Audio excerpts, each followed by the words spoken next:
Bun venit tuturor în această dimineață în casa Domnului. Spre slava Domnului vom intona împreună cântarea 669, Revarsă, Doamne, pacea și iubire.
Nostru Ceresc, în clipa aceasta, poporul care compune biserica Piatra Neamț-Dărmănești pleacă capul în fața ta, mulțumindu-ți pentru ocrotirea și călăuzirea de care ne-a bucurat fiecare dintre noi până acum. Te rugăm să fii prezent la serviciul divin, să fii prezent prin Duhul Tău cel Sfânt, să ne însuflețești, să conduci orice activitate care va avea loc aici, iar fiecare clipă petrecută aici să aibă ca scop creșterea relației noastre pe verticală cu tine, până acolo, până atunci când, revenind, ne vei recunoaște pe fiecare dintre noi ca fiind copii ai tăi. Amin. Ne punem nădejdea în Domnul Iisus Hristos, care este mijlocitorul nostru, și în numele Lui te-am rugat. Amin. Amin.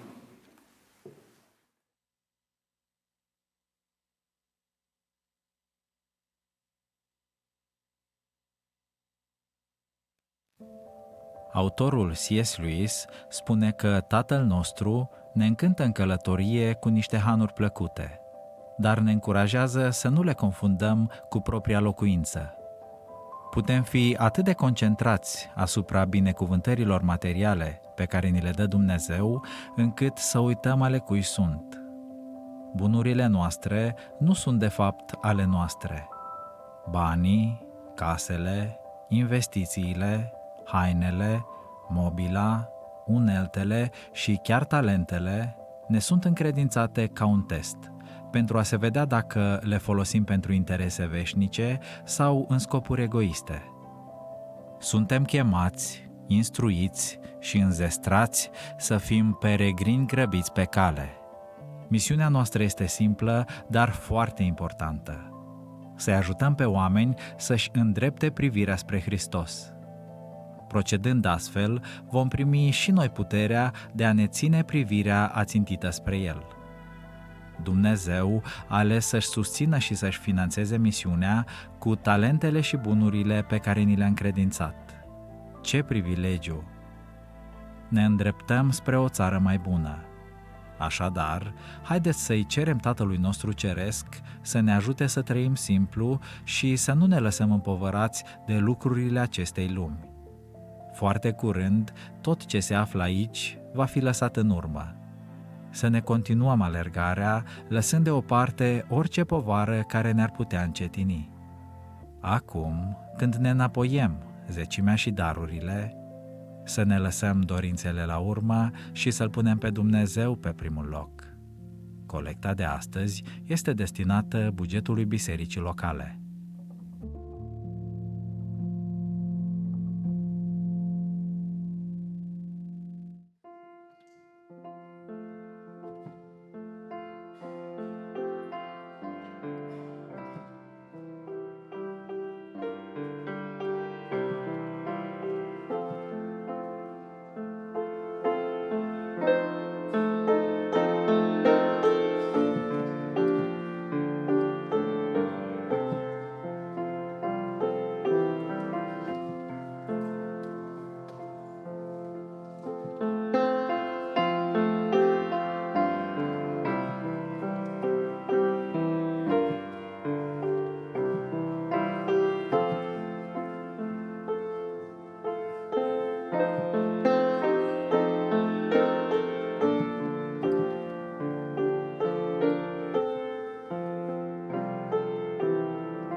Părintele nostru care locuiești sus în ceruri, cu umilință și respect, venim înaintea Sfinții Feții Tale să-ți mulțumim că ai fost cu noi până în momentul de față. Îți mulțumim, Doamne, pentru puterea de muncă pe care ne-ai dat în această săptămână. Îți mulțumim și pentru înțelepciune, pentru tot ce ne oferi Tu în fiecare zi. Acum îți mulțumim și pentru aceste zecimi și daruri, te rugăm să le binecuvintezi și ajută-ne, Doamne, să ajungă în lucrarea Ta. Te rugăm să binecuvintezi și cele 9 părți acasă. În numele Domnului nostru Iisus Hristos te-am rugat și îți mulțumim. Amin.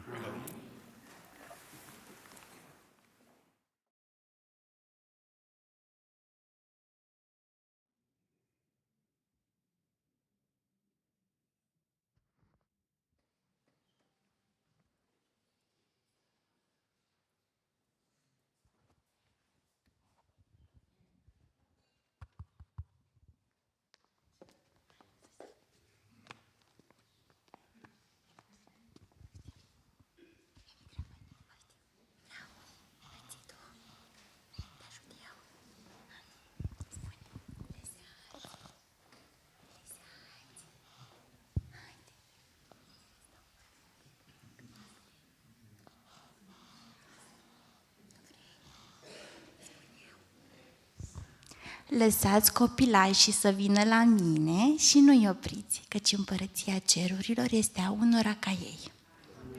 Hai jos. Stăm aici, da?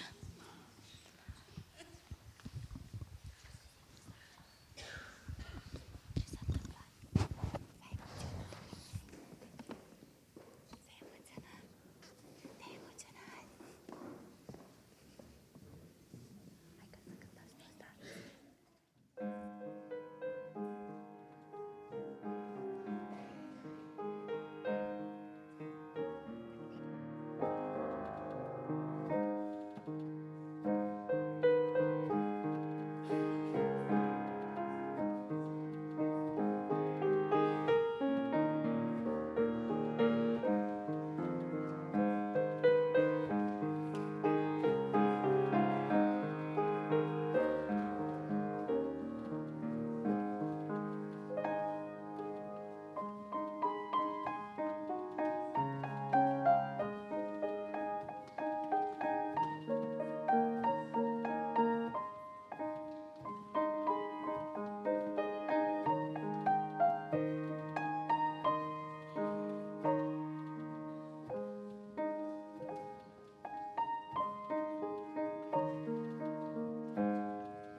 În continuare, aș dori să citesc un psalm care este pentru suflet și unul dintre preferații mei.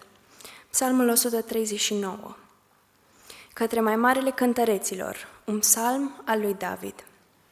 Doamne, Tu mă cercetezi de aproape și mă cunoști. Știi când stau jos și când mă scol și de departe îmi pătrunzi gândul. Știi când umblu și când mă culc și cunoști toate căile mele. Căci nu mi-ajunge cuvântul pe limbă și Tu, Doamne, îl cunoști în totul. Tu mă înconjori pe dinapoi și pe dinainte și îți pui mâna peste mine. O știință atât de minunată este mai presus de puterile mele. Este prea înaltă ca să o pot prinde. Unde mă voi duce departe de Duhul Tău și unde voi fugi departe de fața Ta? Dacă mă voi sui în cer, Tu ești acolo. Dacă mă voi culca în locuința morților, iată-te și acolo. Dacă voi lua aripile zorilor și mă voi duce să locuiesc la marginea mării, și acolo mâna Ta mă va călăuzi și dreapta Ta mă va apuca. Dacă voi zice, cel puțin întunericul mă va acoperi și se va face noapte, lumina din prejurul meu.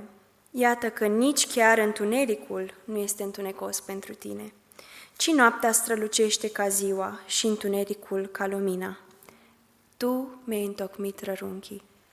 Tu m-ai țesut în pântecele mamei mele. Te laud că sunt o făptură așa de minunată. Minunate sunt lucrările Tale și ce bine vede sufletul meu lucrul acesta. Amin.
Sabatul, ziua de sâmbătă, care este ziua a 7-a a săptămânii, este o zi de odihnă, o zi sfântă, o zi închinată Domnului. Fiecare minut din orele sfinte ale sabatului este special. Fiecare clipă din timpul unui serviciu divin de cult religios, atunci când este invocată prezența lui Dumnezeu, așa cum s-a întâmplat în această dimineață în locul acesta, este de asemenea sfântă.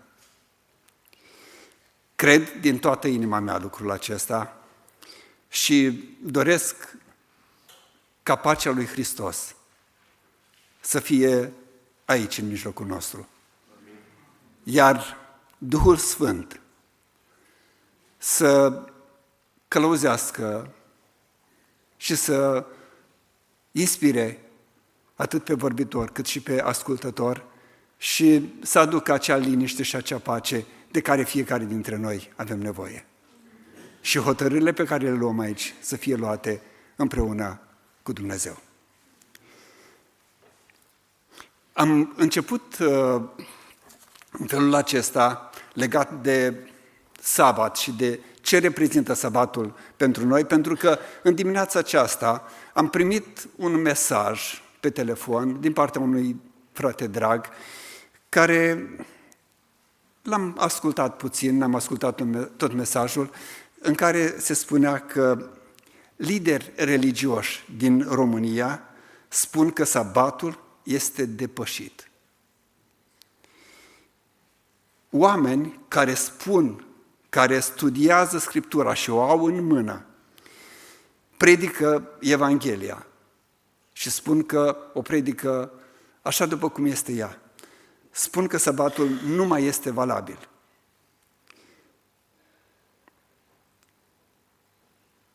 Noi știm că sabatul este veșnic. Sabatul a fost creat înainte de căderea omului în păcat. Și sabatul a fost făcut pentru om, iar nu omul pentru sabat. Pentru aceia care respectă ziua sfântă pe care Domnul Hristos a instituit-o, sabatul este un semn că Dumnezeu îi recunoaște ca popor al său ales. Să reținem lucrul acesta. Sabatul este o garanție că El va împlini față de ei legământul său. Și Domnul să facă ca venirea noastră aici, în locul acesta, în zi de sabat, să fie o binecuvântare pentru noi, dar nu doar pentru noi, ci și pentru cei care sunt în mijlocul nostru și în jurul nostru. Amin.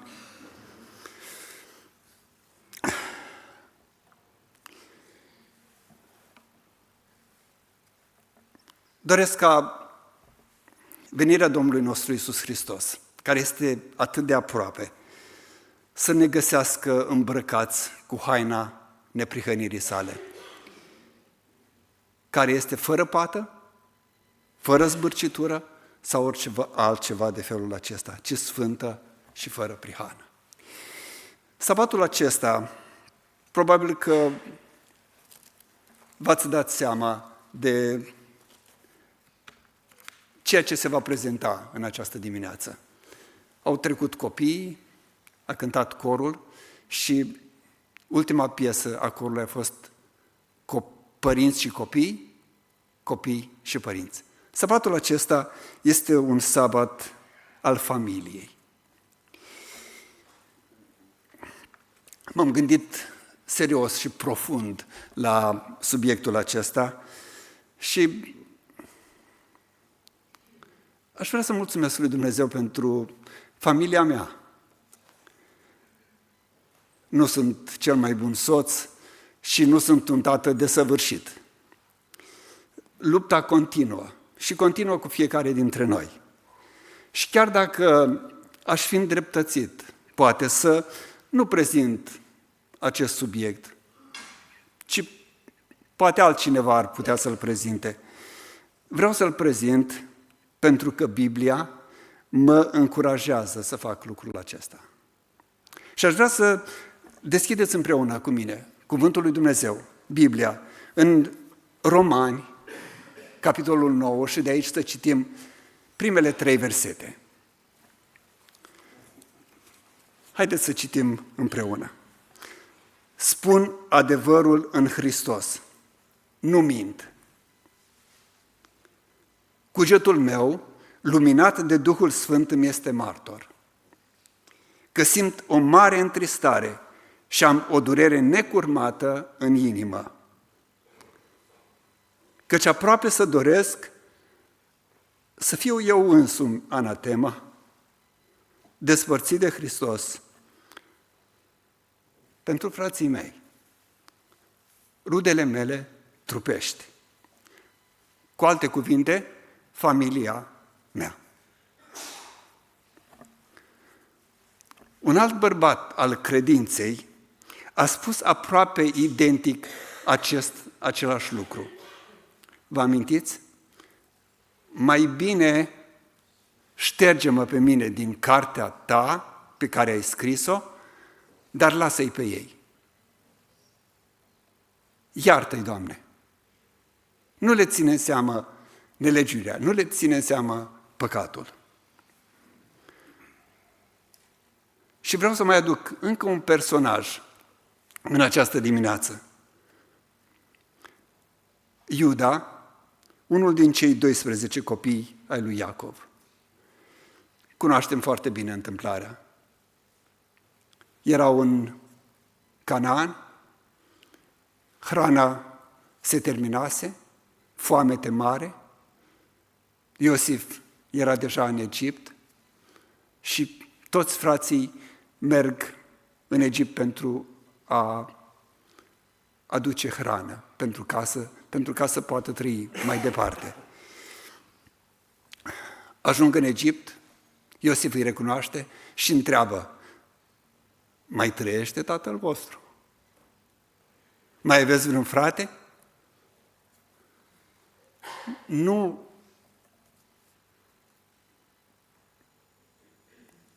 puteți să mergeți acasă, să duceți hrană acolo, dar trebuie să veniți a doua oară când veți mai veni și cu fratele vostru. Vine și fratele celălalt, Beniamin, și după ce stau puțin acolo, Iosif vrea să-l oprească pe Beniamin acolo. Și Iuda, aici vreau să ajung, Iuda spune câteva cuvinte memorabile și acestea sunt următoarele. Cum mă voi sui eu la tatăl meu dacă băiatul nu este cu mine? Nu vreau să văd mâhnirea tatălui meu. Rămân eu aici. Faceți ce vreți cu mine. Închideți-mă pe mine, dar lăsați-l pe el să plece.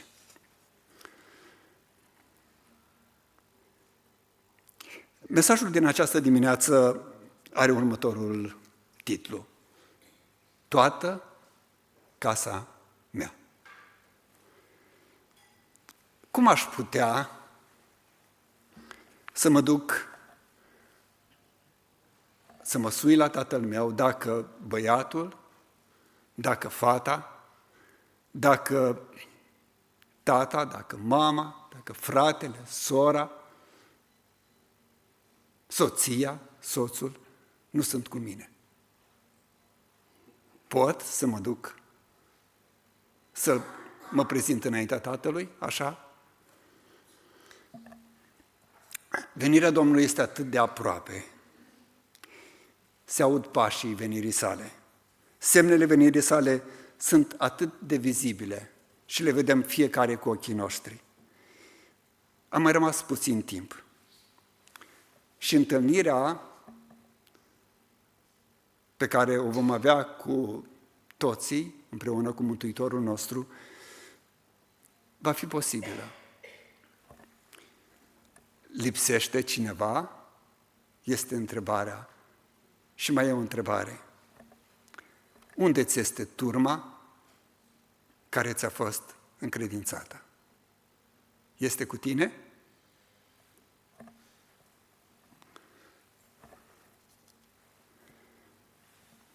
Voi aminti în această dimineață două familii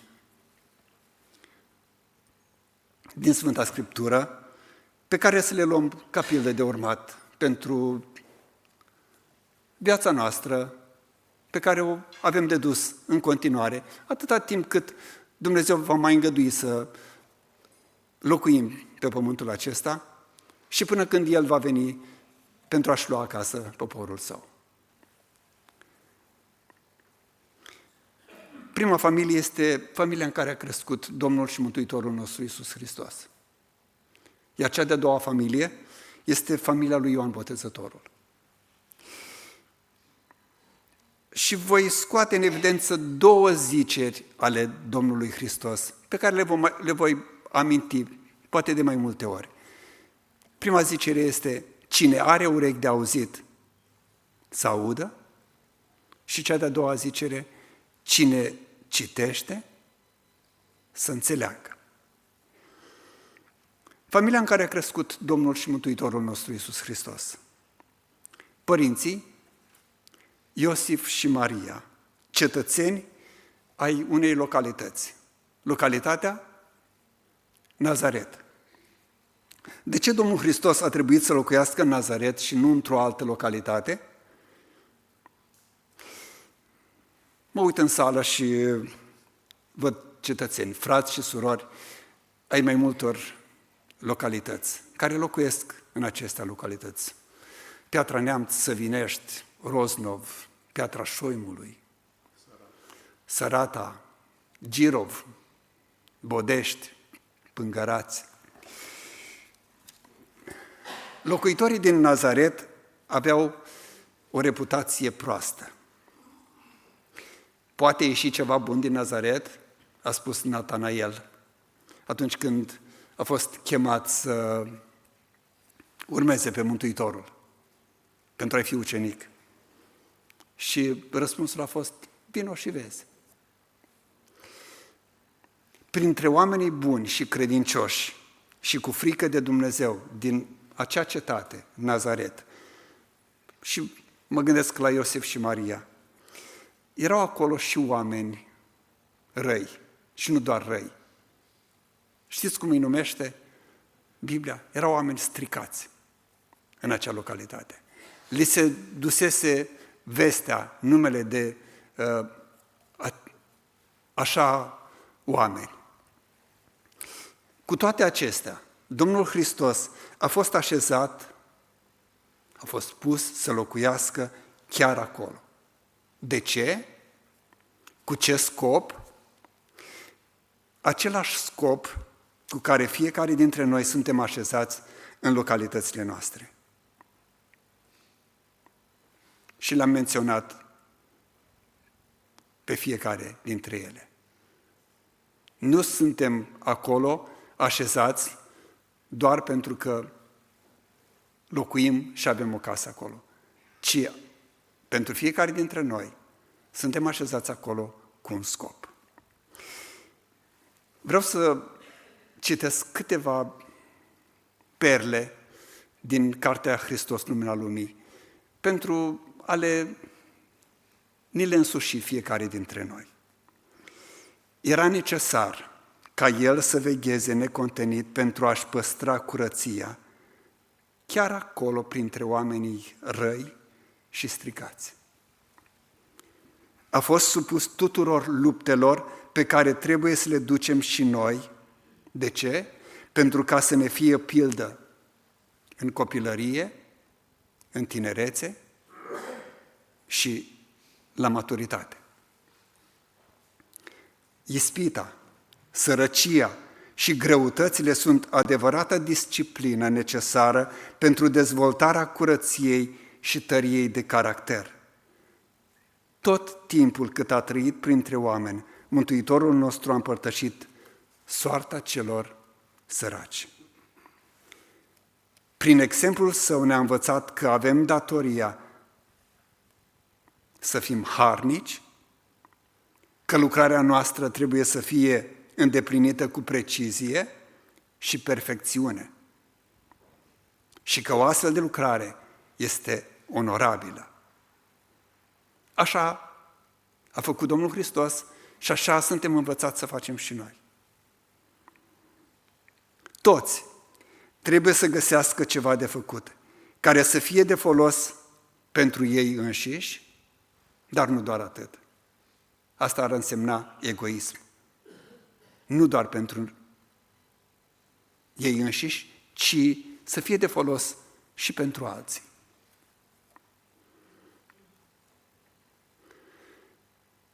Sunt câteva învățături pentru cei care trăiesc printre oameni. Și noi trăim printre oameni. Nu-i așa? Sau nu doar că locuim într-o localitate, ci avem și un loc de muncă și acolo lucrăm tot cu oamenii. Cam așa trebuie să ne desfășurăm noi activitatea, acolo unde locuim și printre oamenii cu care lucrăm. Iisus este exemplul nostru. Hristos a fost singurul om fără păcat care a trăit vreodată pe pământ, cu toate că aproape 30 de ani a trăit printre locuitorii stricați din Nazaret. Faptul acesta este o mustrare pentru aceia care consideră că pentru a trăi o viață curată depinde de loc, depinde de avere sau cât belșug ai în jurul casei. Cine are urechi de auzit, să audă. Ne ocupăm cu mare interes atunci când vorbim la biserică și pastorii, predicatorii, cei care vin la amvon, au un mare interes pentru lucrarea Domnului Hristos, lucrarea publică a Domnului Hristos. Dar Spiritul Profetic ne spune că nu trebuie să neglijăm, să trecem cu vederea învățăturile ce decurg din primii săi ani. Viața sa de familie. Și viața sa de familie este model pentru toți copiii și toți tinerii. Deseori, locuitorii din Nazaret îi auzeau vocea înălțându-se în laude și mulțumiri către Dumnezeu.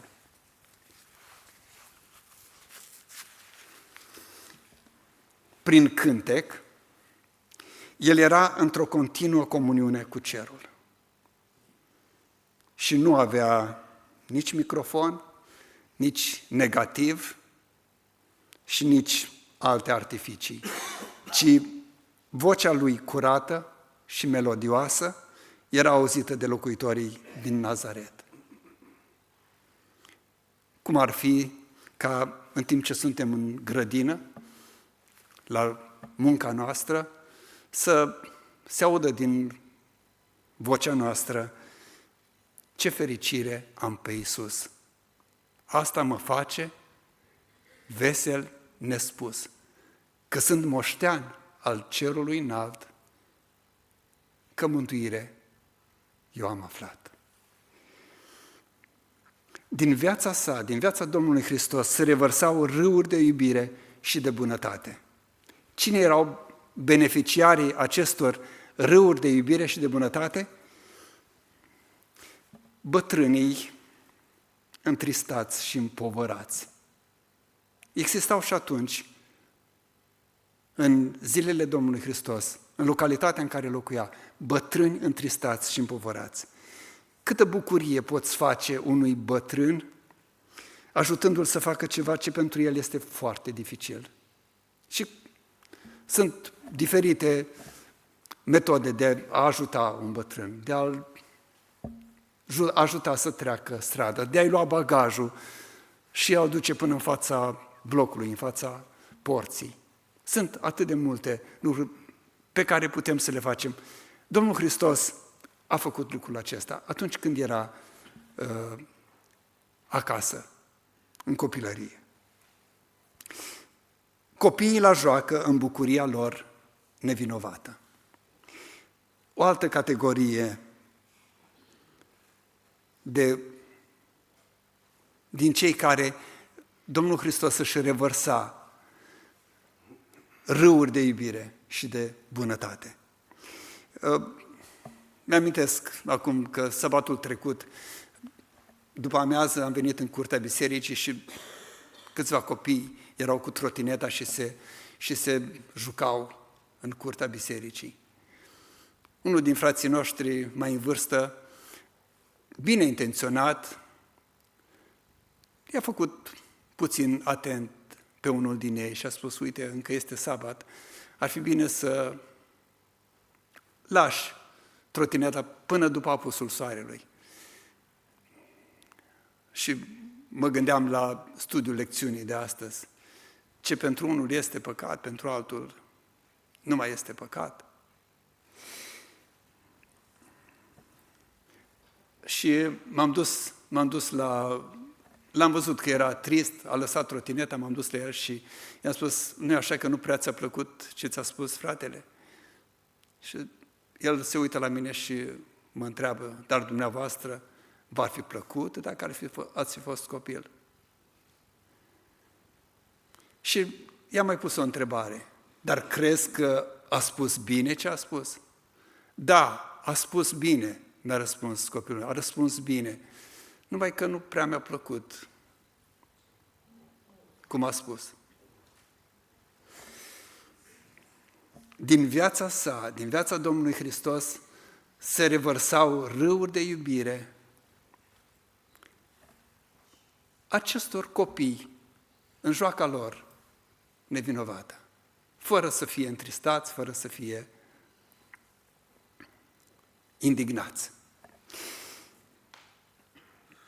Micile făpturi din crânguri, și acestea beneficiau de acest lucru al Mântuitorului. Ați experimentat? Eu am făcut lucrul acesta. Încercați să vorbiți cu aceste mici făpturi din crânguri. Știți că ele răspund pe limba lor, așa.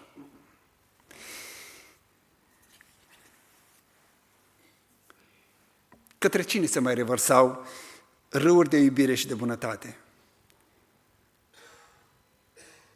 Poate veți rămâne surprinși, dar și animalele răbdătoare și purtătoare de poveri. Ați văzut astfel de animale lovite? În timp ce se dă cu biciul peste ele? Toată suflarea era mai fericită datorită prezenței lui Isus. Acela al cărui cuvânt susține lumile și se apleacă să aline o pasăre rănită. Nimic nu rămânea neobservat de el. Nimic nu era neînsemnat pentru el să-i acorde atenția și ajutorul său. Și a mai făcut ceva. În timp ce creștea, a învățat o meserie și a trăit muncind pentru a-și câștiga pâinea zilnică. În timp ce creștea în înțelepciune, era tot mai plăcut înaintea lui Dumnezeu și înaintea oamenilor.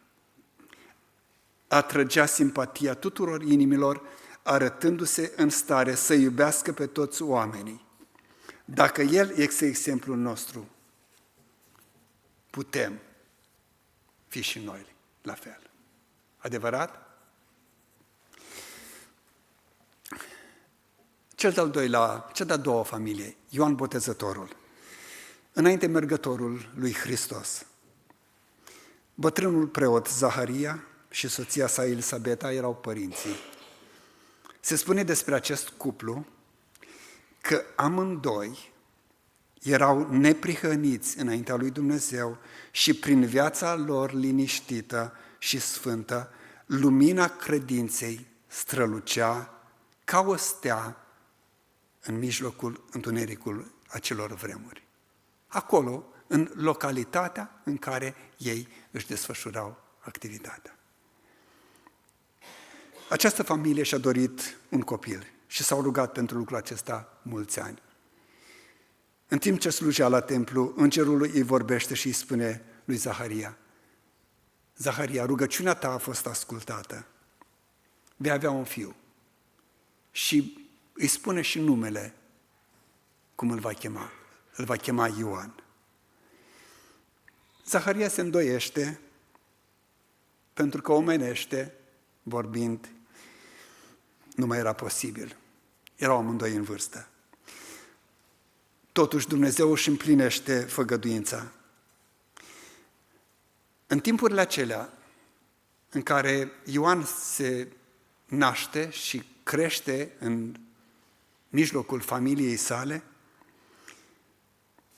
lăcomia, spune sfatul inspirat, spune că lăcomia după averi, iubirea de lux și petrecere erau larg răspândite. O fi și în zilele noastre? Plăcerile senzuale, petrecerile și bețiile provocau boli și degenerare fizică, întunecând înțelegerea spirituală și slăbind împotrivirea față de păcat. Acestea sunt lucrurile care ne țin departe de Dumnezeu. Ioan trebuia să fie un reformator. Ni se cere și nouă astăzi măcar puțin din ceea ce i s-a cerut lui Ioan. Un asemenea sol trebuia să fie sfânt. Trebuia să fie un templu al Duhului Sfânt. Și Apostolul Pavel ne spune și nouă astăzi, nu știți că trupul vostru este templul Duhului Sfânt pe care l-ați primit de la Dumnezeu și că voi nu sunteți ai voștri? Proslăviți dar pe Dumnezeu în trupul și în Duhul vostru. Pentru a îndeplini lucrarea, trebuia să fie sănătos și plin de putere, din punct de vedere fizic, intelectual și spiritual. El trebuia să fie capabil să-și stăpânească toate puterile ca să poată sta în mijlocul oamenilor ca stâncile și munții pustiei. Așa trebuia să fie Ioan. Doar Ioan? Și pe lângă toate acestea, trebuia să poarte o îmbrăcăminte simplă, care să poată fi mustrătoare, o mustrare pentru excesele timpului. O îmbrăcăminte simplă, care să fie o mustrare pentru excesele timpului. Cine are urechi de auzit, să audă. Când este timpul potrivit pentru a învăța toate aceste lucruri? Caracterul omului poate fi modelat mai ușor în copilărie și tinerețe. Atunci trebuie să câștige el puterea de a se stăpâni în casă și la masă, în viața de familie, se exercită influențe ale căror urmări țin cât? Veșnic. Mai mult decât atât, orice dar natural, obiceiurile formate în primii ani decid dacă un om va fi biruitor în lupta vieții. Tinerețea este timpul semănatului. Ea stabilește ce fel de seceriș vom aduna în viața aceasta și nu doar în viața aceasta, ci în viața viitoare. Ioan a pregătit calea pentru prima venire a Domnului Hristos. El este reprezentantul celor care au să pregătească un popor pentru a doua venire a Domnului și Mântuitorului nostru. Cine sunt aceștia care trebuie să pregătească un popor pentru a doua sa venire? Îi putem recunoaște? Aș putea să fiu și eu unul dintre ei? Vreau să prezint un portret al unui asemenea om. Și cine are urechi de auzit, să audă. Toți aceia care vor să-și desăvârșească sfințenia în temere de Dumnezeu, trebuie să învețe cumpătarea și stăpânirea de sine. Apetitul și patimile trebuie să fie puse sub stăpânirea puterilor mai înalte ale minții. Această stăpânire de sine este absolut necesară ca să avem forța intelectuală și acea pătrundere spirituală care ne vor face în stare să înțelegem și să practicăm adevărurile sfinte ale Cuvântului lui Dumnezeu. Nu sunt cuvintele mele, sunt cuvintele lui Dumnezeu inspirate. Din cauza aceasta, cumpătarea are locul ei anume în pregătirea pentru a doua venire a Domnului și Mântuitorului nostru Iisus Hristos. Și El vrea și chiar ne prezintă ceva mai înalt pentru care să trudim decât doar pentru ce vom mânca și ce vom bea și cu ce ne vom îmbrăca. Mâncatul, băutul și îmbrăcatul sunt duse la un asemenea exces încât devin nelegiuiri. Am rămas îngrozit atunci când am citit acest paragraf. Mai citesc o dată. Mâncatul, băutul și îmbrăcatul sunt duse la un asemenea exces încât devin nelegiuiri. Acestea se află printre păcatele care au fost indicate în legătura cu ultimele zile și constituie un semn al apropiatei veniri a lui Hristos. Timp, bani și energie care aparțin Domnului, dar care ne-au fost încredințate nouă, sunt irosite într-un prisos de îmbrăcăminte și delicatese de lux, pentru un apetit stricat, acestea scăzând vitalitatea și aducând suferința și degradarea. Este cu neputință să aducem trupurile noastre ca o jertfă vie și plăcută lui Dumnezeu când le umplem neîncetat cu stricăciune și boală prin propria noastră îngăduință păcătoasă. Cine are urechi de auzit, să audă. Și cine citește, să înțeleagă. În ultima seară pe care Domnul Hristos a petrecut-o cu ucenicii în camera de sus, în timp ce le spăla picioarele, le-a spus următorul lucru: unul dintre voi mă va vinde. Și ei toți au pus pe rând aceeași întrebare: nu cumva sunt eu, Doamne? Nu cumva sunt eu?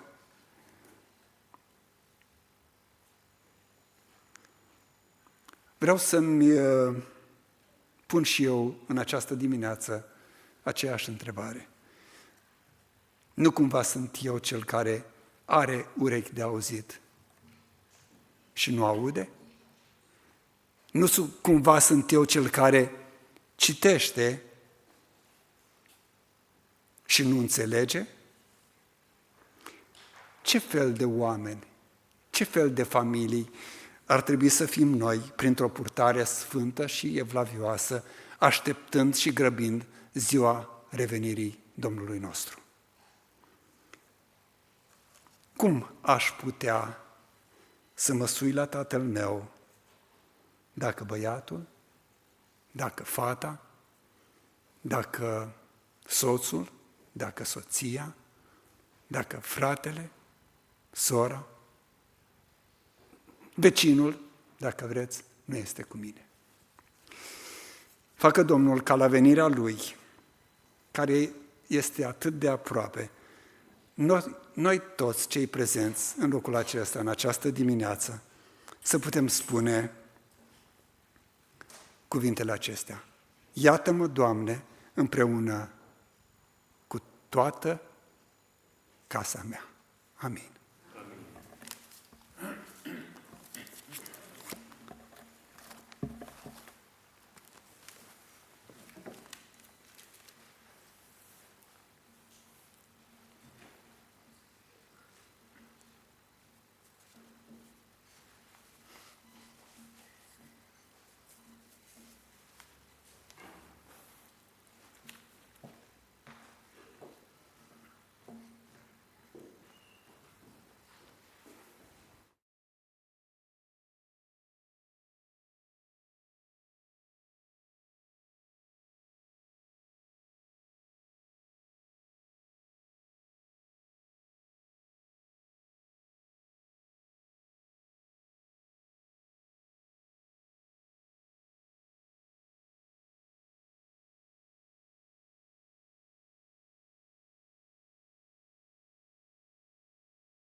Mulțumim fratelui pentru mesajul din această dimineață din partea Domnului.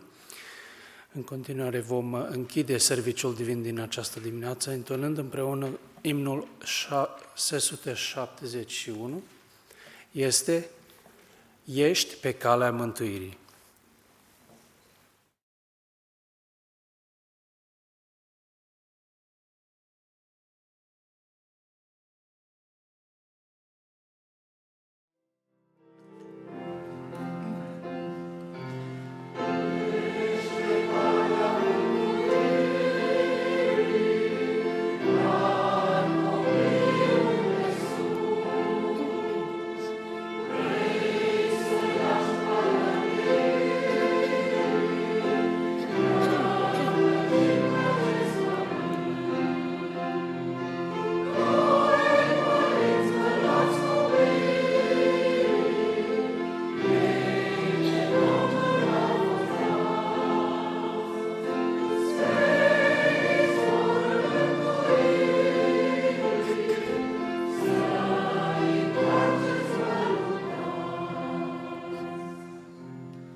Tatăl nostru care locuiești în ceruri, în numele Domnului Iisus, venim înaintea ta să-ți mulțumim din toată inima pentru timpul acesta frumos pe care l-am petrecut la picioarele tale și îți mulțumim pentru că ne-ai îndemnat să putem veni un număr mare la picioarele tale să ne închinăm.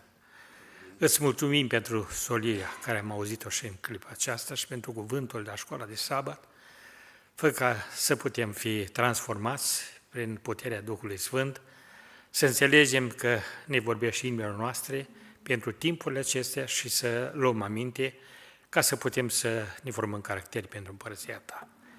Fii cu noi și în pauza aceasta și ne ajută după amiază din nou să putem veni la picioarele tale, să ascultăm și să ne închinăm înaintea ta, pentru că ziua de sabat este pentru a ne odihni și a te premări pe tine. Vrem să fim lângă tine, să te lăudăm prin Domnul Iisus. Amin.